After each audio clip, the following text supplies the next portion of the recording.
And welcome to another edition of Unexplained Cases Live. You've got Rick Garner along with Darren Dito, Maryam the Medium, and some special guests here. We got Nikki and Maureen in the house. Hey, guys. Hi. Welcome. Welcome to the show. And, to give some people some context in case they don't know a connection. So these folks are heading up a fabulous group that's the Jersey Paranormal Investigations in obviously New Jersey, which is a huge spot of fun for next weekend that you may have heard a promo, you may have heard us blab about a little bit here and there, but we wanted to be able to talk to them the weekend before the event to see what they've been up to, because you might know a little bit about the location we're going to be at next Saturday, the old Red Mill there, just a skosh. Just a skosh there. Itty bitty amount. Yeah, exactly. Itty bitty. Well, Maryam and I, we're going to step out and let Mr. Dito interrogate you as is par for the course. I'll try. I got to try to come up. I got to come up with some material, a question that's not been asked of you before. I'm working on that. Well, thank you, ladies, for joining us. Really appreciate it. So your group was formed 15 years ago. Is that correct? Or more than 15 years ago, something like along those lines? Our group formed in 2015, but Maureen and I have both been investigating for over 15 years. We were with another group prior to ours. Okay. Was there some experience you had, or you saw something that got you both intrigued by the paranormal to become investigators? Was there something that it's like, oh man, I don't know what that was, I want to investigate further? What piqued your interest? You want to go first, Maureen? I was going to say ladies first, but for me, I grew up in a house in Brooklyn. It was built in 1906. And You just always knew that you weren't alone. And we had some weird experiences, but it was just something that, when you're a little kid, you just, whatever. But it was just one of these things that my younger sister and I, we were just like really intrigued by. I was down in the basement doing laundry, and I had bleach written on my shirt in little letters backwards. Oh, whoa. So I'm like, how do you write bleach in bleach, because it bleached out the color of my shirt without it smearing and like spreading out? So it was just one of those weird things. We used to smell perfume. We used to we wouldn't really see anything, but there was always like little itty bitty things going on. So that was kind of like what piqued our interest. But when I was younger, there were shows that had medical professionals and psychiatrists and parapsychologists, and so we never thought that this was anything that we could get into until we moved to New Jersey, and then we found out, like, hey, there are groups out there that you could join. So did you ever look? Did you ever research the property or the building to find out if there was something strange that happened there that might make it haunted? I never actually did, but when we first moved in, my grandfather told my mom that the house was built on unhappy ground. So maybe it's runs in the family. I don't know. Interesting. Okay. Well, how about you, Nikki? I pretty much lived in active homes since I can remember. Kind of good stuff, not so good stuff. We ran the gamut growing up, but when I was probably about 12 or 13, my mom got really heavy into genealogy. So that was before computers were really much of a thing. I'd go with her to the libraries, the probate offices, all the cemeteries, looking up the headstones, and I just started researching paranormal when I was in the libraries because I had nothing better to do. And we had experiences, but it was one of those things where I was told not to talk to other people about it because we believed in it. My family believed in it. And I had premonitions starting when I was young. My mom's had them her whole life, but it was one of those things you keep that to yourself. I thought everybody had it until I was a little older and started talking to people about, the spirits that walk through their houses. And have you ever seen this? And they look at me like I have three heads. So it was something like that. The house that I lived in when I first started investigating was so active that there was a spirit that a neighboring house separate of us explained the same person we were at a picnic together, and our neighbor said, "Oh, they're having paranormal experiences, Nikki. You do that." And I said, "Well, why don't you explain it?" And mine and my stepmother's jaws dropped when they explained it. And also, we called him the dirty man. And we didn't even know the people. So that was pretty incredible, and some things that kind of prompted me to get into this field. Wow. And so as a team, you guys are obviously, you investigate the paranormal, but history is very important to your team also. How do you select a place to investigate? Do you first do the research on the history of it? Do you find out maybe who or what is haunting it? How do you go about doing an investigation of one of these historic places? Well, I think a lot of the times we put it out there that we want to help preserve historic locations. And that's what JPI is all about. I was actually a history minor in college, so history has always been really important throughout my life. And we find that places will reach out to us. I mean, there's been a few places that we've solicited over time, like, hey, you know, especially in rough times, do you need help? Can we do some fundraising for you and stuff like that? But a lot of the places that we get involved with, it's either that situation or they actually reach out to us. Okay, so and one of those locations is the Red Mill. Of course, we've got our big event coming up there on Saturday night. Very excited for that. How many times have you investigated that? And just out of curiosity, what was it like the first time that you stepped into the mill or on the property? You both are sensitive. Did you pick up on some type of energy, or wow, there might be something really here to this place? You go, because you were there before me. So sorry, I'm having a little lag on my end, so I apologize. We've probably investigated there at this point at least 6 times, and we've done multiple events there.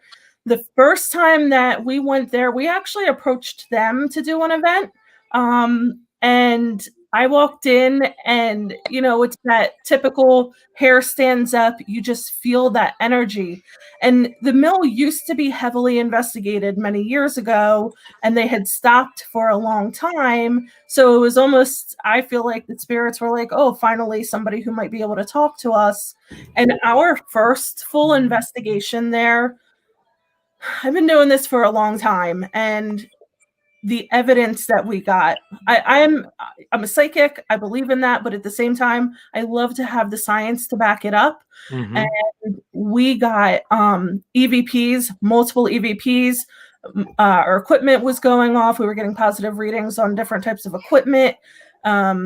Noises, people being touched. We had our trigger prop dog go off. We set him up before we investigated and just kept a trail cam on him. And about 14 minutes in, he just starts making his beeping noise. And this trigger prop isn't programmed to do all kinds of different patterns. There's a little like musical thing, but this was like beep, beep, beep, beep, and it wouldn't be anything that was consistent.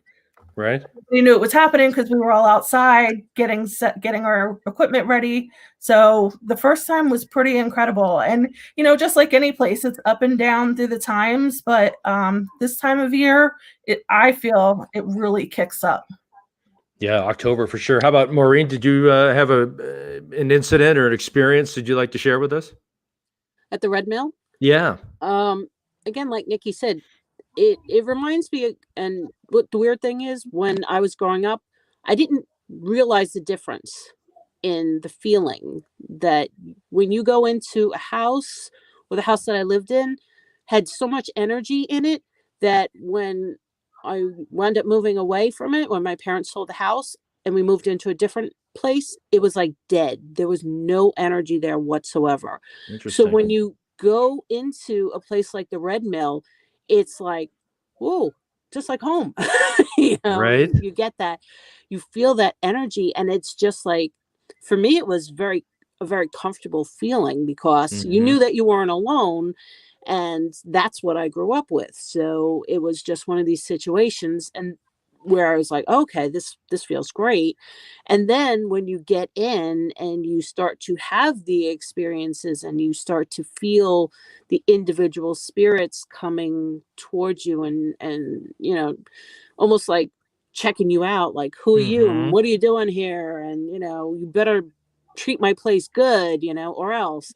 And I mean, the schoolhouse has a completely different feel from some of the other buildings. And peg leg shack, even though you can't go inside, just standing outside, you feel like you would have a drink. I don't know why.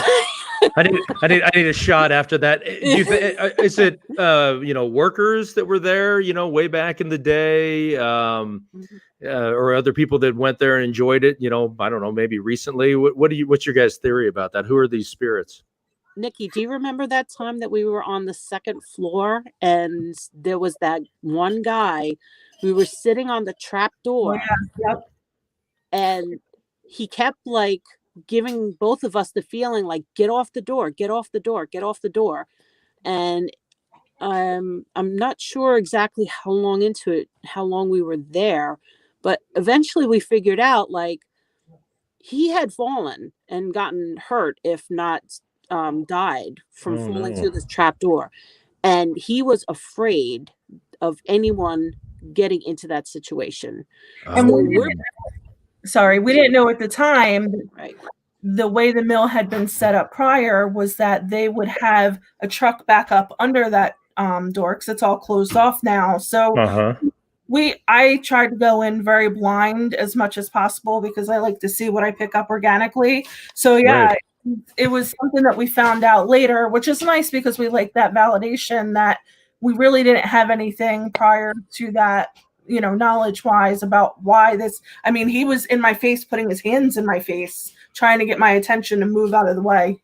Wow. Well, of course, Daryl and Mustafa from Ghost Hunters are going to be there. And neither one has actually ever investigated that. It sounds like it should be quite an experience. What would be the advice that you would tell the guys? What should they, I mean, I'm sure they have a routine where they do things, but what type of advice would you offer Daryl and Mustafa as they prepare for this investigation? Well, my biggest thing is that, in being at the mill, being on the grounds a lot, really being prepared, depending on how you investigate, to maintain as much respect for the spirits there, because some of them get angry if you're not representing them correctly, if you're not getting their story out. So just kind of taking their time and finding places in the mill away from where would have been active during the time of the mill being active. So like we said, like the trap door, staying near it, but not sitting on it, because they tend to get aggravated. The spirits there it's like they have attitude problems sometimes. They're not negative, but they can have a little bit of an attitude. So yeah, I think that going in with respect for them and just finding places to relax, because I find with people who investigate, all they want to do is walk around and just keep walking. And not that nothing can happen then, but it's when you kind of settle down and things are quiet, you can hear there's a lot of noises in there. Some of them are just with the mill, and we haven't been there yet since the wheel has gotten fixed. Oh, so cool. Add a whole nother layer of you're churning that energy and just creating more of like almost like an energy vortex in there. Right. So yeah, I think they just need to be prepared for some interesting experiences, especially if Mr. Hunt comes around. Well, I was wondering, it's haunted, regardless, but when you have a haunted attraction, if you will, when you've got actors and weird things going on, I'm just curious about, the people that you mentioned, the spirits, how they're going to, react to that. Is this going to be just too much? Are they going to be like, why are all these people in my space? Maureen, what do you think about that? What's it going to be like? We're going to have this haunted attraction and then we'll break down and, hey, the guys are going to investigate. What do you think is going to happen? I just know from personal experience, not that we've ever been at the mill, like either during or right after one of their haunted events, but I have been in other locations that have had like these haunted house kind of things where people are going through. And if you want me to tell you, I will, but it was the Burlington County Prison Museum. Okay. And they had rebuilt the out of wood what used to be the gallows. in their backyard, and people were like racing out, not because they were scared of the actors, but actually the actors were also scared because they were having activity, and they would be coming. We were sitting up in the front like, hey, if anybody needs help, we're here, you know, and here's our card. But it was like the actors like, oh my God, like this stuff was happening to them as they're pretending to be like a spirit or whatever their role was for that. So we do know that things can be kicked up, especially during a situation like that, where there's a lot of kids screaming and people having a great time and people wearing makeup and all. So, I mean, whether or not the spirits want to get into like, hey, you know, let me get in on this action here, or if it's like, they want a ghost, I'll show them a ghost. Yeah, you think this is fake, I'm going to show you the real thing. Well, it's fascinating. You know, years ago, Rick and I, we investigated at the Sloss Furnaces in Birmingham, Alabama, and they have a pretty famous haunted house. So it was about the same time of year that we were there. And yeah, we had some pretty funky things that happened to us. Now, I know for our remote viewing tonight, you guys picked Smithville Mansion. Is that a location that you guys have investigated in the past? What was that like? That was my very, very first investigation ever. And it's actually not too far from where I live. And I was a newbie. I was a trainee in my very first paranormal group. And I'm going around with my camera and like trying to film everything. I had like equipment hanging off of me everywhere. You know, like Nikki said, I'm not being quiet. I'm trying to get everything all at once. I came home and I slept for nearly 2 days straight. The energy in Smithville Mansion was just like we call it like a paranormal hangover. Oh my God. Yeah. It's so different depending on where you go. I don't know if you've seen the pictures, and I don't even know if any interior photos can do it justice, but I mean, just the long hallways in this place, the different rooms, the energy, just in general, like energy flow is very strange in the home, but just the intensity levels of spirits, depending on, you know, there's who might have lived there or who might have visited there. And it was just such an incredible setup for the time. But the energy just really, it can be very confusing, I think. Wouldn't you agree, Maureen? Because it just shifts from room to room.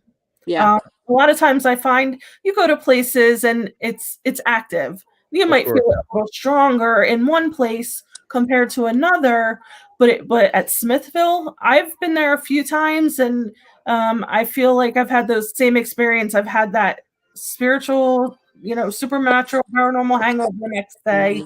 I'm just trying to deal with everything. You know, I was wondering about just the town in itself, because it's so historic. It goes back, you know, to like 1676. I wonder if there's any other homes or businesses that are haunted also in that area.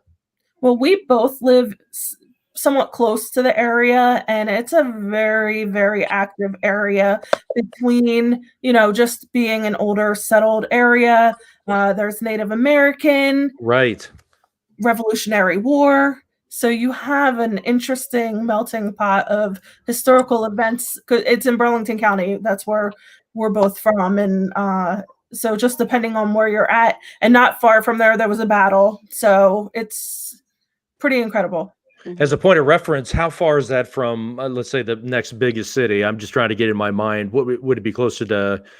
Well, like Mount Holly is exit 5 off of the New Jersey Turnpike. Okay. So to say that it's not too far from Mount Holly, and they did have the battles, that's what Nikki was just referring to. They had Revolutionary War battles in Mount Holly. It's not too far from the the fort. Oh, okay. Since I'm a West Coast guy, I'll take your guys' word for it. But yeah, I figured because it's, I love the history. Oh, Rick, I was trying to come up with a question that they had never been asked. Real quick, why are people in New Jersey, they're lovely folks, but why are they so serious all the time? I don't know because I am not from New Jersey, so I. Oh, you're no not. clue. Well, you're from New York, so I guess you get. Yeah, I guess you get a pass from that. It's just a fast-paced way of life here. Get out of our way. I know, because I can remember when I get off of the airport in Newark, it's like, yeah, get the hell out of my way. I got a flight to catch. Newark is not representative of New Jersey. New Jersey, we're from South Jersey, so Right. it's a little slower down here, but we're always very fast-paced. I've learned that from going and visiting other states and countries. It's like go, go, go, go, go. Right. And yeah, we can be rude. It's wrong. It's not nice. Okay, well, that wasn't paranormal, but I just wanted to ask that question. So, okay. hey, Rick, we did talk a little bit about Smithville Mansion. They had some pretty awesome things to say about it. Yep. And before we get to the remote viewing and before we get to the surprise that we have in store for tonight, but Nikki already knows what it is, but at least it'll be a surprise for Maureen. We've been talking about this event, so we need to make sure that everybody knows about it. Are you thinking Halloween's gonna suck this year? Sorry. Think again, cause Unexplained Cases is stepping up to save Halloween. On Saturday, October 24th, join us for a special one-night only virtual event. You'll experience a truly unique, creepy, and suspenseful haunted trail and house. Get dressed up for our Halloween costume party. Winners get cash and prizes. It's hosted by YouTube's Malia Molino, who's serving up some spooky drinks and stories. And special guests from A&E's Ghost Hunters, Daryl Markson and Mustafa Gadalari will investigate the Red Mill hauntings live with Maryam the Medium.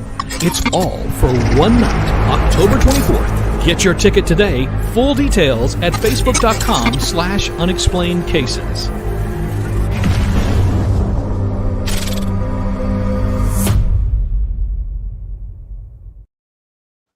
So get your tickets now.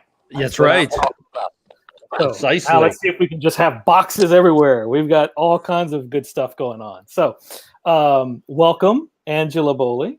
Hi. How are Hi, you? Angela. How you doing? Hey, Angela. So Angela is our psychic artist, and she has some fun. But I was also, Darren, I was just realizing here, basically, we have got a psychic palooza going on right now. I mean, I think we're kind of almost we're outnumbered by ladies too. That too. Ah. I mean. I wonder if they know what I want to eat for dinner tonight. There's a lot of energy here. So Yes. this is awesome. We don't care that much. Hey, I've been waiting for the lottery numbers for like a year now. And, If I hear that joke one more time, Right? I think she's if we got $1 for every time someone said that, we would be freaking millionaires. We wouldn't need to hit the lottery. Thank you. right. Fair enough. Fair enough. We're all Exactly. ganging up. Exactly. So Nikki and Maureen, one of the bonus features of the show with Angela, she has this amazing talent to be able to draw spirits, or should I say, paint portraits of spirits that she sees around folks. And so I had obviously given her your picks, name, and then just where you're at, basically, city and state. And from there, she's able to do her thing. So in no particular order, but I'm just happen to have Nikki's available right here. So I will bring this up and let Angela explain what's going on. Now, Nikki, what I got around you when it comes to spirits, you have a very wonderful angel around you. This is what she looks like. She also wears a crown, and it's pure white. It looks like it's maybe has leaves on it. And angels will often, when they bring me information on what they're there, and I ask for their name, they will tell me what they're mainly focused with. And she's here to teach you the spirit of generosity. Oh, interesting. She has beautiful blue-green eyes, blonde hair, very white, very much part of the light. And she is really an uplifting person to be around with. I'm so glad that you get to have the privilege of this such beautiful, wonderful angel to teach and to help you to express this and learn and master the spirit of generosity. Oh, That's nice. beautiful. That's really neat. That is. Wow. Very cool. Gorgeous. So, What a beautiful painting. right? So now we'll shift over to Miss Maureen right here.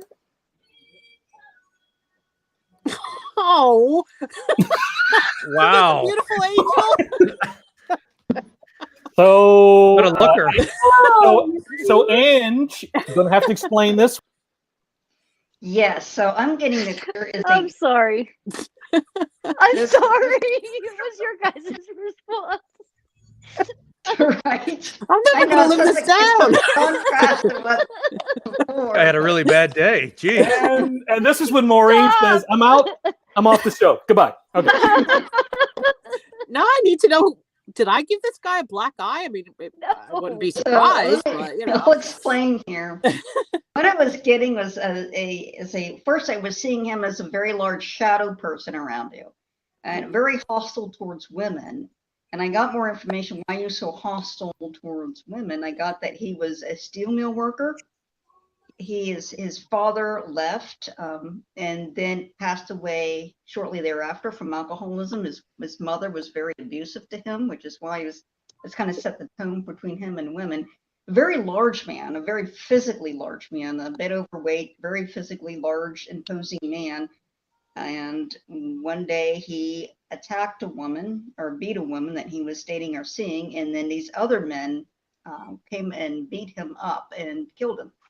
Oh, wow. And basically how that went down is, I think the woman's name, her name started with a D, so it may have been Dorothy or something of that nature.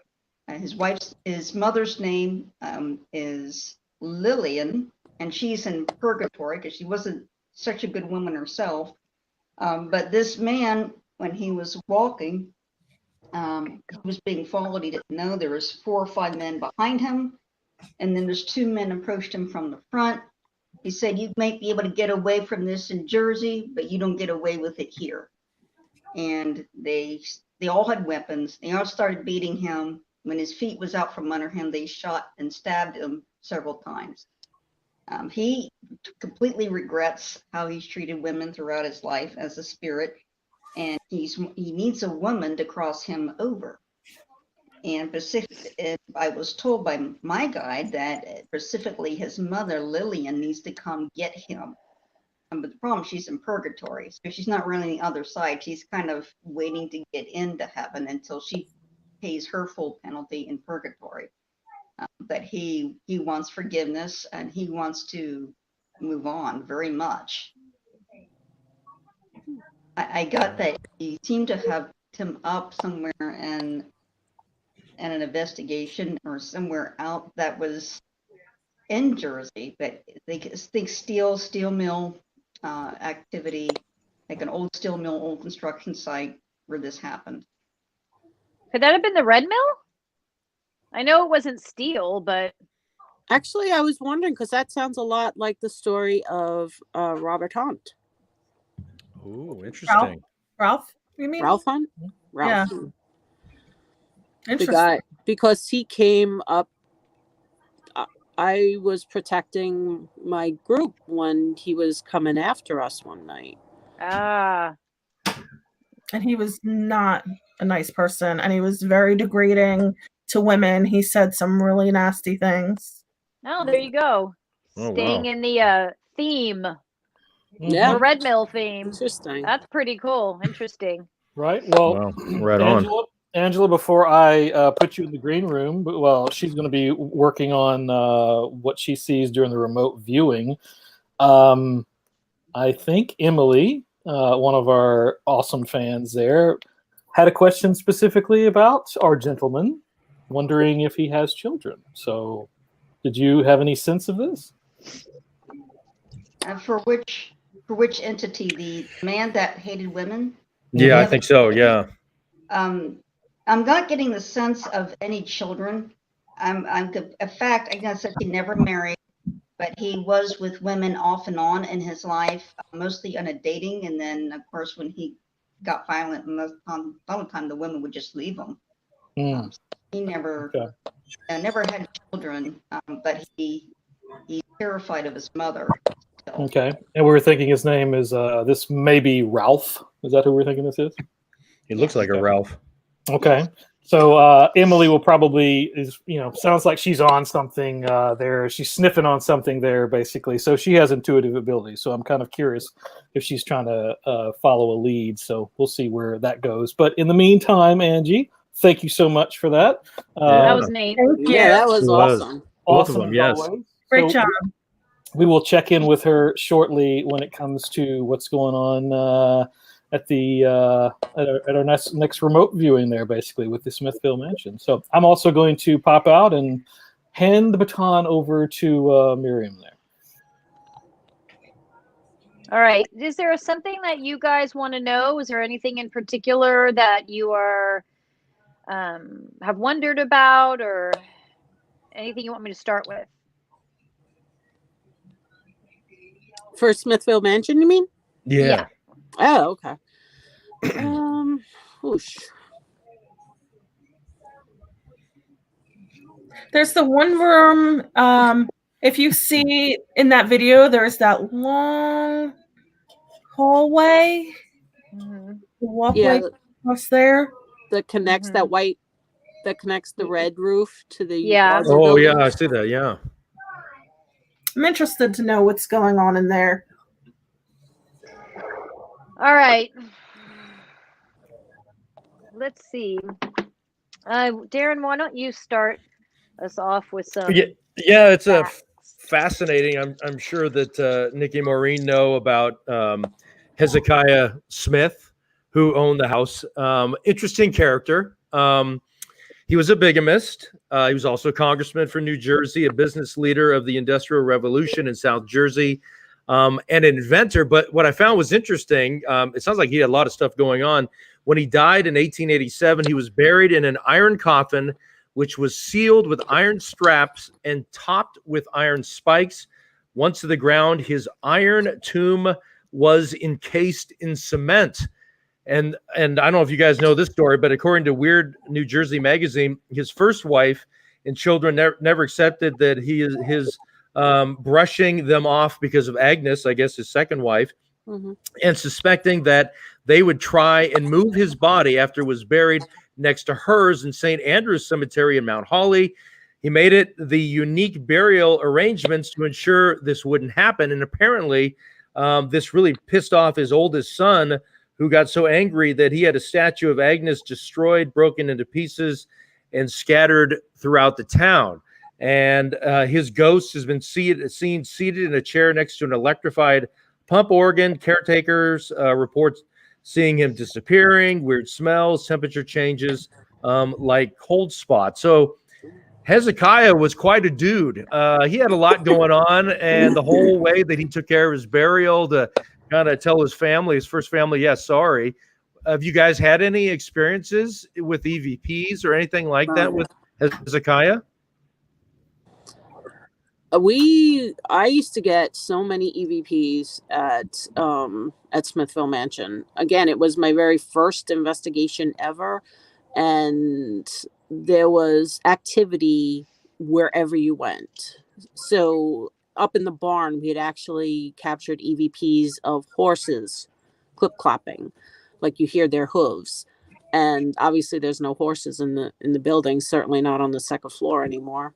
And I had a personal experience where I was sitting in one of the rooms in what they call the annex, and I was sitting with equipment outside, and my motion sensor is triggered, and one of the investigators comes down after, and the motion sensor was pointed in the opposite direction, and she had seen disembodied legs walk by. So she was following the path of the spirit with the disembodied legs, and apparently something triggered my motion alarm before her. So of course the theory was that whoever the disembodied legs were triggered our motion alarm. Wow. Maryam, go ahead. Yeah, I was actually, right before you said that, I was going to beheadings happened here, and hangings, and it's a lovely place. And there was slaves, a lot of slaves. a lot of that hallway in particular is it's a place of transition. So there's spirits that come from other locations that gravitate towards this property because the property is large, because the property has so many different types of energies that aren't stuck but are choosing to remain there.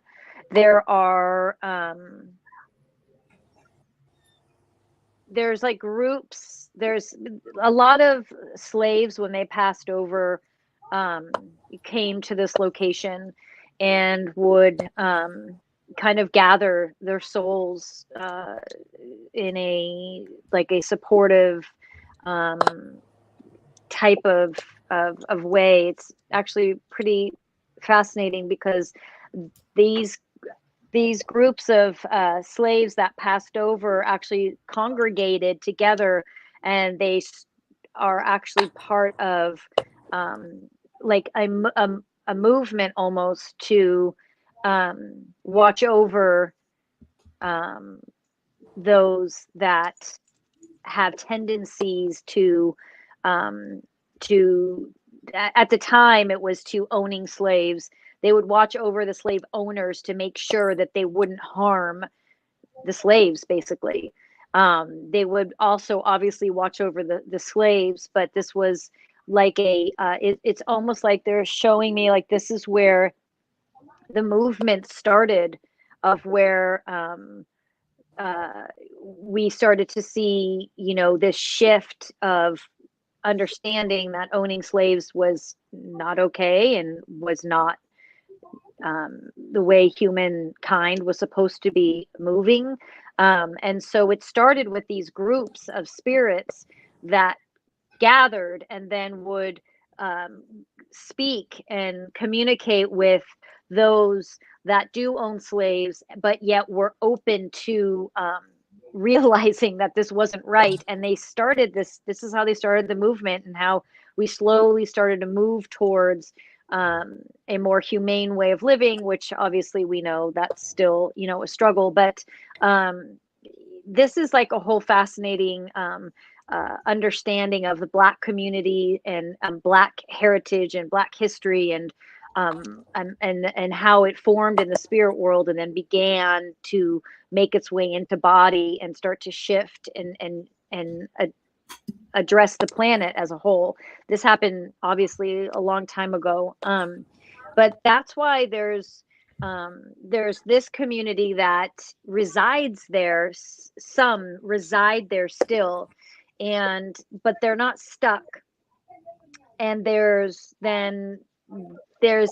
all these other folks that were, I don't know why there was so much murder taking place. I don't know why there was so much there was such a need to continually be like hangings and beheadings. Like, I'm not understanding why. I don't know the history. I don't know why there was just so much of that, and why it was just it feels like it was just this unnecessary, arrogant power trip that was happening that really didn't have to happen. It just, stories were made up about people, and so and so was killed or so and so was hung, and had nothing really to do with anything. These stories were just made up. There's just so much that happened that didn't need to happen, shouldn't have happened. Hey, real quick, Maryam, I was going to ask, ladies, what about the whole Native American connection? It was a Delaware Indian settlement. Growing up in that area, did they have some issues with violence, putting down any kind of Indian uprisings? I was just wondering if Maryam was connecting, she talked about slaves, but maybe there's some type of a connection with Native Americans. Was there any problems in that area? I'm not really 100% aware of the history with any Native Americans. I do know that it was a mill village before Hezekiah Smith purchased the land. So there was quite a bit. The property that you see now is nothing compared to what it had been previously. And this was probably back in, I want to say, the late 1700s to early 1800s when it was the mill village. So I would imagine there probably would have been quite a bit of still Indian activity at that time. We have a lot of tribes still in this area. Yeah, but nothing particular about like violence or uprising. Yeah, not these that were. we know of. Sorry, go ahead, Nikki. No, I was just saying, not that we know of, nothing that's necessarily been recorded, but doesn't mean it didn't happen. Right. Yeah, these were white people. These weren't Native Americans had, you know, their struggles just like the white folks, but they had immense respect for the planet and for humans and each other and such. So these are white folks that were just running around, power tripping. That image that you guys saw of just the legs without the body, that image is that, you saw that in that hallway, right? It was down from there. Because that being that, okay, so that I'm trying to get a grasp on, because that's like so prevalent right now, and it's like you can't even, it's hard to even, like, I can't really, it's not a full spirit that you can communicate with. It's like partial, and he was like some sort of accident, like machine or something gross. Ew. And his body was, so hence he lost the top half and he's only got his legs then. yeah, I'm not sure what's happening here on the spirit world and how that works. I mean, I could ask, but we might be here a while. Like, that's a trip. But that, I feel that, and I see him too. I want to try to, I don't know what, this place is odd.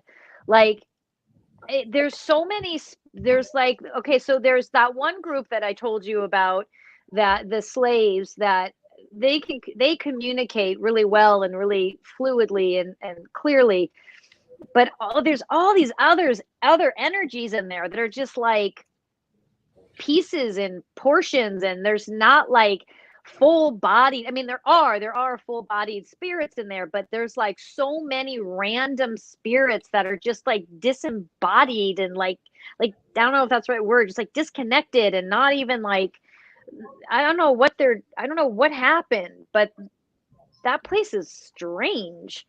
I can't tap into one. Oh, who's that? Hold on. Okay. We've seen this before, Darren, where there's like this one being, like when you have places like this that are massive, they have areas that certain spirits reside in, and they kind of stay in their own space, right? But you have like, it's like a school of spiritual beings, and they're all in these different locations, but you have this one spirit that oversees the whole thing. And typically, like in this case, there's one dude, and I'm wondering if it's this guy, but I don't know if it's the guy you were talking about. What was his name? Oh, Hezekiah. Yeah, I mean, Hezekiah. He was obviously, you know, he was the one that started the town, and you know, yeah. So if there was one, he's like the gatekeeper, the bodyguard, the heavy, that type of thing. He could be, yeah. I mean, that's like the obvious choice. I'm not saying for sure that it's him, but like there's this one being that again manages the comings and goings. Now there's certain spirits that are allowed, that like this group of slaves that have passed over, like they don't need to answer to this dude. Like they have direct connect to move on. They're choosing to stay to be of assistance on Earth. But this one dude that oversees everybody else, these other beings that are more like confused and scared and stuck and not fully like formed. This guy really manages all of that and keeps everybody, and will actually, like, when other spirits that are like, it doesn't happen as often anymore, obviously, but there's the spirits that are just confused or lost or like die suddenly and maybe even they're saying like aggressively or violently will like gravitate to this location, and this spirit that oversees the whole space will you know, I'm sure it was a tough place since it was an industrial town. It was I guess Hezekiah rebuilt the shop, established a foundry in the town to produce woodworking machinery, and he was an inventor and everything else. So there's so many people doing different things there, and you know, sadly, they probably had some industrial accidents. Yeah, I mean, there was accidents, but there's more. There's this one being I'm speaking with, and he's the one that's saying it wasn't accidents. People were killed. People were purposely killed. People were purposely taken out, you know, and that's where we're like, that's why some of us are here, because they want like justice for what happened and for for intentionally being hurt. Like this kind of reminds me of Patrick's location, where there's these workers there that are mad and that were intentionally hurt. Like, and intentionally can mean a couple things, where like he's saying, you know, yeah, like in some cases we were killed, and in some cases we were killed out of pure negligence, and that we were not taken care of as staff. We were not watched over. And so people are pissed. And so this place is just filled with people that are pissed, and like tons of people. Like there's so many staff walking through there, and so many beings that are just like we're not going until justice is served. What I don't understand is how justice is going to be served. I'm talking to this one being. I don't understand how justice is going to be served.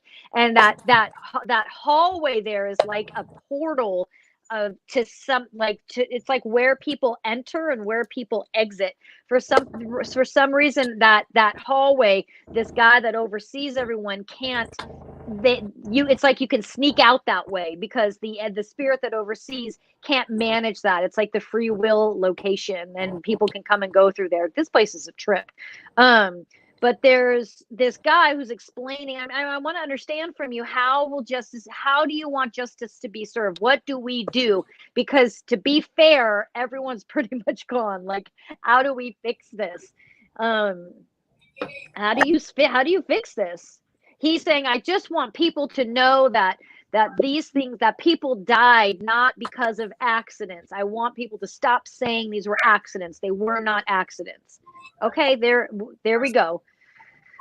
There we go. So there were not accidents there. These deaths were caused by negligence, consciously ignoring, not caring about human life, and purposeful killings. Jordan said literally seeing a woman as the nurse, but I'm also getting that somebody or someone would poison them. I don't know if there's some kind of a sinister thing in the past about that. I mean, Agnes was a doctor. Agnes was a doctor, yeah. Really interesting. His second wife was a doctor. There you go. Who saw that? Who saw the nurse? Jordan Riley. Nice job. Oh, I know Jordan's. She's the one with the blue hair. Mm-hmm. Yes. Nice job, Jordan. Yeah. So I don't know what to do with all that. Do you guys have questions about that? Or do you want me to move to another location? Like, that's a lot. I'm just curious, actually, because we were going in to investigate. We never know the history. It's pretty much after we were doing events and all for them that we would either get validation or not. So I'm just curious, when you talk about the slaves, there was one woman that I had encountered in the schoolhouse. And I just wondered if you are able to communicate with her, if you have her name. J. It starts with a J. Josie or J something. It seems like it's like a G or a J sound. It starts with Georgia or she's saying you are one of the few that acknowledged her. You are one of the few that was willing to see her, hear her, feel her. Thank you, she says, for that. yes, there is a group of us that are here to continue to watch over and support those that need support. There's she's there's a whole lineage here of Black history and what her role is and what she wants to be able to do to share her story with others. She's not leaving until she has, finished her work as a spirit guide and one that assists, one that educates. That's why she comes back to this location. She doesn't live here necessarily, but she comes back to the location. I'm hearing that she was killed or murdered, but most Black folks back in that time, their murders were, lied about, covered up, and pretended like, no, they weren't murdered. Something else happened. And so she's saying that, yeah, I was, okay. She's got a really rough story. She was raped. She was passed around by a lot of men, tried to fight back and was killed. So she's got a job to do. She understands what she experienced was part of her evolution. She's here to teach and educate.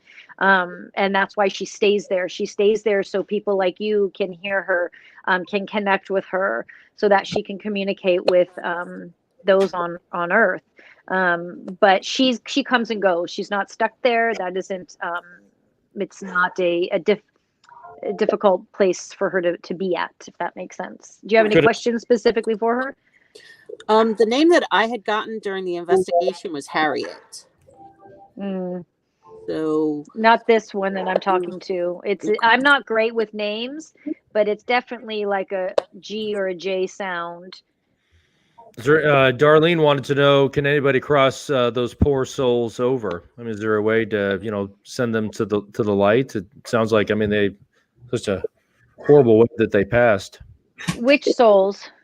I would assume probably she's talking about the slaves. I'm assuming. Well, like I said, or the people that, or the other people that were, murdered. So the slaves are there to do work on the planet. So they're by choice. They can come and go. They're not stuck. Those kind of disembodied beings, like I'd have to dig deeper with that to figure out what to do with that and what they are and how to handle that. I got to go back to the Harriet thing though. Hold on.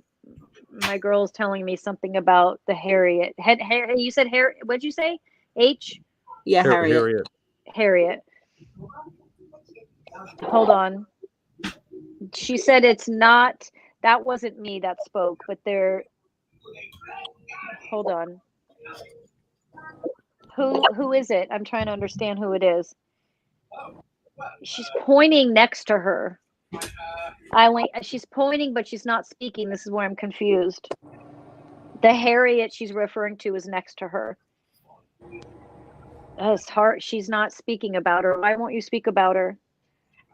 She's troubled. She's stuck. Okay, so here we go. Harriet is stuck. The woman I'm speaking with comes and goes. Can we help Harriet? Could it be somebody named Josephine by chance? Jordan picked up on Josephine. Okay. Could be. Harriet, you connected with though. Yeah, Harriet's. I'm getting a lot of mixed messages right now, but Harriet was the one that spoke through. But ultimately, the energy that you experienced, Nikki, like that you felt, was this woman I'm speaking with. But Harriet was the one that spoke through the device. Does that make sense? And lest we run out of time, I wanted to find a point to see if Angela, she's been feverishly working there, so if she had a chance to finish, I will make that large and in charge. Wow. Is that Agnes, Maureen? That's what I was thinking, the same thing after seeing a picture of her today. That's exactly who it looks like.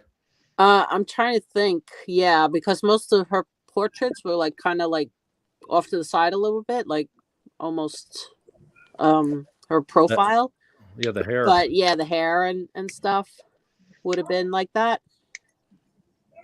Wow. I kept Very picking up on her. Very much, she's just a very strong presence there for me. Yes, she is. Yeah. Right. She's a very strong presence for me. I kept seeing her sitting down and like being painted from the side, and like in a kind of a blue dress, kind of light print dress of some kind. And I keep seeing her as almost like she's there, but she's kind of like, her attitude is almost like a reckless teenager. And in a sense, she's almost prankish in a way. Very much in charge, but she's very much likes to do things in a kind of a, I would say, mean-spirited way almost. She's very, very much into pranking people, messing with people. That's probably the most accurate word I can get. Messing with people's heads. That's the best I could think of as, like, she likes to mess with people, like she likes to mess with their perception and what they think. Well, from what I know about Agnes, she would have been like considered outside of the norm for her, a lady of her time period, because Hezekiah he said that he had an annulment, but it was never 100% verified that I'm aware of. And that's why his son was trying to lay claim to all of his properties and stuff after Hezekiah had passed. But not only was she a doctor, and she was essentially hanging out with a married guy. So back in the 1800s, that would have been scandalous. Exactly.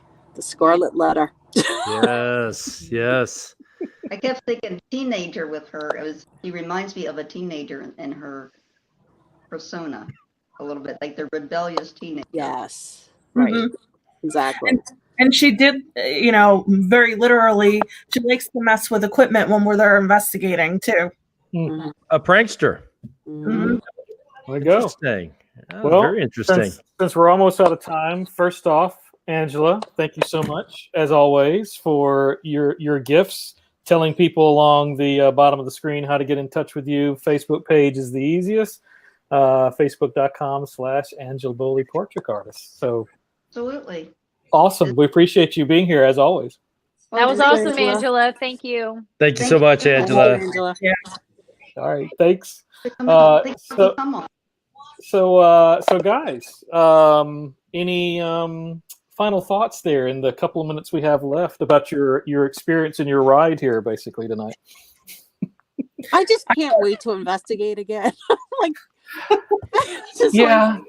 It's like withdrawals, right? Yes, it's like COVID with know. Carroll. There's been nothing since it's been like March. I don't know, probably even it feels like longer than that. I mean, we went from doing stuff in my old group. We were busy like every single weekend that we were like, when we started JPI, we're like, we got to slow down and slow our roll a little bit because we were burning out. Now it's like, come on, I need to get back. Yes, exactly. Let's go. I'm like, Nikki, let's just investigate anything. Our front lawn, come on. The backyard. Yes. No, we're super excited to be involved with you guys. Everybody's been really nice, and I thought it was really interesting. Maryam, what you were picking up about the mill, Smithville Mansion, because that place is just insane, and we've just had so many differing experiences that I feel like you just can't ever even touch the surface of it. So I thought it was really felt. Nice. Yeah, I think you being there in person, you'd probably be like mind blown. Right. Well, yeah, go ahead. Nope, go ahead. I was just gonna say, like, you articulated that really well, Nikki. That's what I was like. I mean, as these guys know, like, I get like when there's too much going on, I'm like, I don't even know where to start. Like, what do I do? And sometimes, anyway, so you articulated that beautifully. Thank you. You're welcome. Well. we're out of time, but Nikki, Maureen, thank you so much. Appreciate thank Thank you. you. And Thank you looking forward to next Saturday. Yeah. See you then. Good night, Bye, everybody. guys.